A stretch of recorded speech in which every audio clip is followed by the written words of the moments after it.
Hey guys, TJ Hafer here for IGN, and we're taking a look at Grey Goo. It's the new RTS from Petroglyph. It's set in kind of a sci-fi world.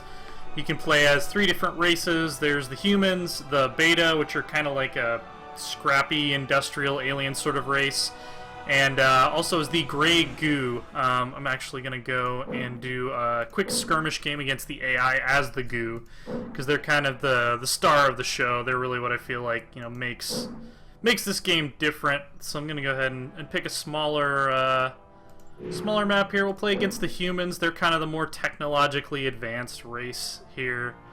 And the betas are a little bit more like the Terran from StarCraft. They're kind of scrappy and rugged. Now, it's sort of a standard, old school RTS where you build bases, collect resources, make units. You have to blow up all your opponent's buildings and everything. When you're playing as the humans or as the beta, when you're playing as the Goo, which is what I'm going to show you right now, things are quite a bit different, and I think you'll see why as soon as the map loads up. They're probably one of the most unique RTS factions I've ever played with. There's no buildings. I'm this blob of Grey Goo, which is actually millions of little self-replicating nanobots.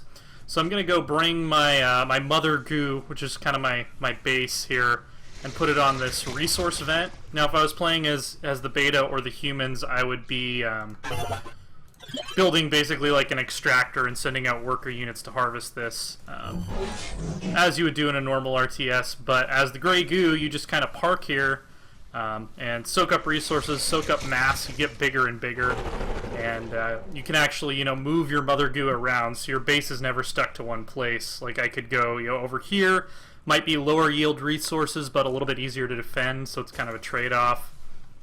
Here's my little standard unit I start out with to scout the drovers. You can see they're made of the Goo, but they're kind of reshaped into sort of a function-built form here. And as my mother Goo grows, these little bars are going to fill up along here, and that'll allow me to build units called proteans, which are sort of like my unit building structures. I can also build another mother Goo to go build an expansion base somewhere, and research tech upgrades for my units, all using the mass that I've gathered to my mother Goo.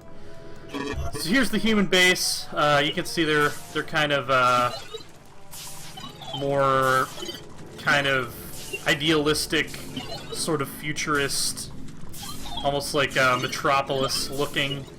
They build these little highways, conduits that allow them to expand their base from the central hub, and they're extracting resources here. Probably should get out of here though, because their scout is attacking my scout, and kind of got the drop on me, so I don't know if I'll really survive that confrontation.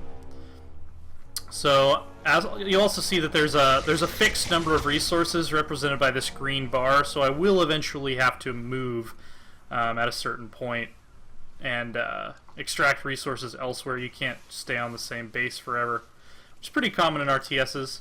But yeah, there's also this brush mechanic, which is pretty cool, almost like League of Legends or Dota. I did not see that there were those two units hiding in there until I was in the brush. So I was actually expecting to use that for my own ambush, but they were already a step ahead of me, the AI was. So I can morph a small protean here. As you can see, it reduces the health of my mother Goo and splits off this little guy here.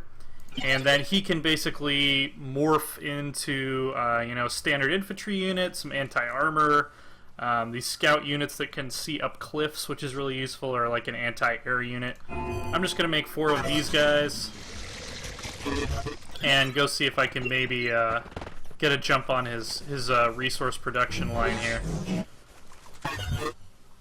So the other interesting thing about this brush is that air units can't see down into it.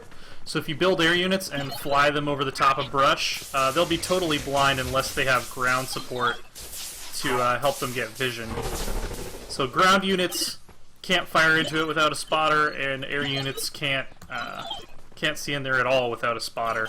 Some air units have like a blind fire ability, which is kind of cool, where you can basically just carpet bomb the trees and hope that you hit something.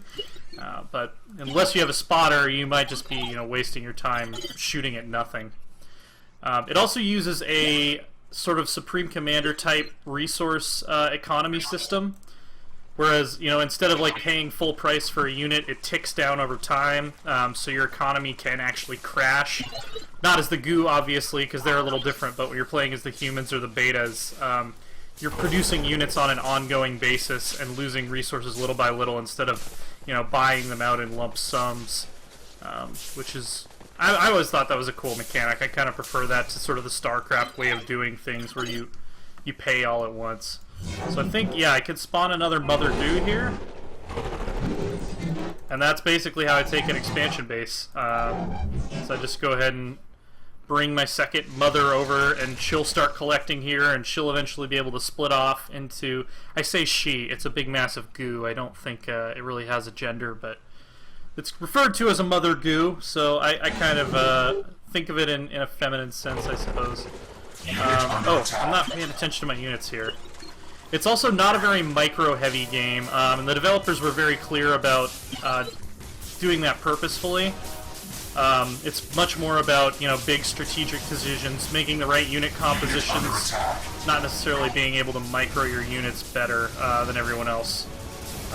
Right there, as you can see, micro could not save me. I just simply was shot down by my enemy there. And where did that scout go?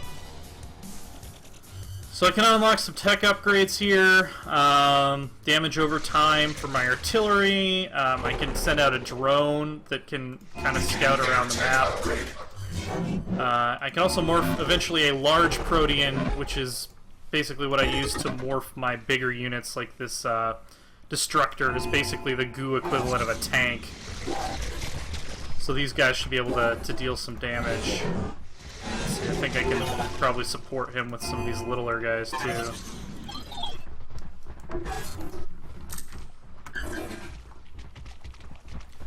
They've got kind of a cool, sort of like insectoid, spidery appearance to them.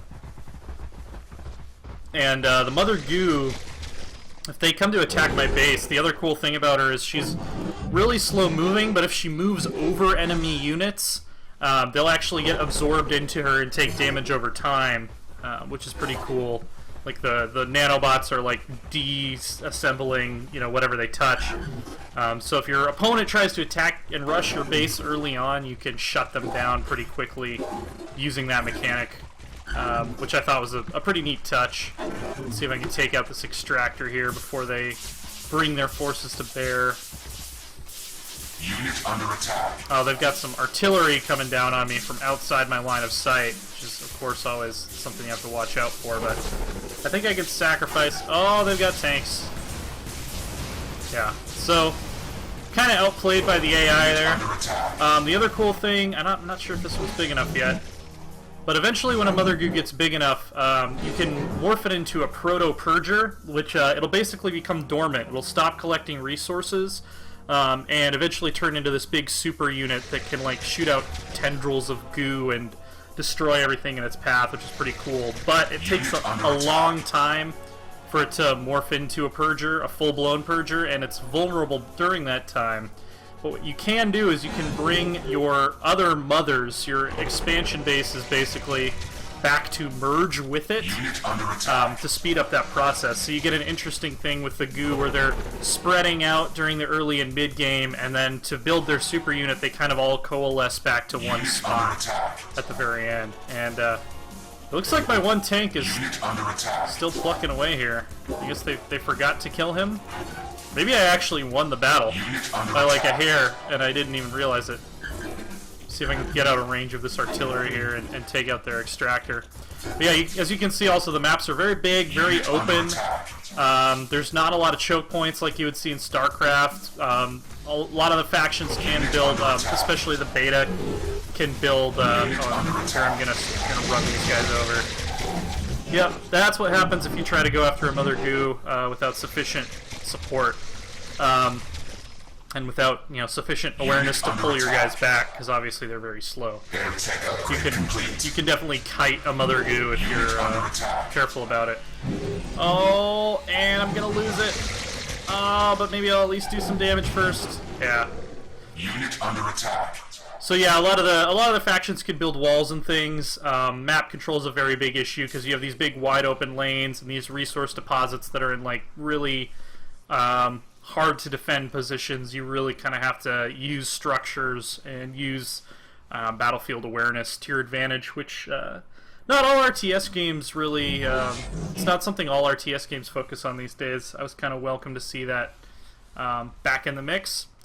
Anyway, that's Grey Goo. I'm having a lot of fun with it. It's definitely different from probably the most different traditional RTS faction I've ever played, just in terms of how they do things and how they go about expanding and building units.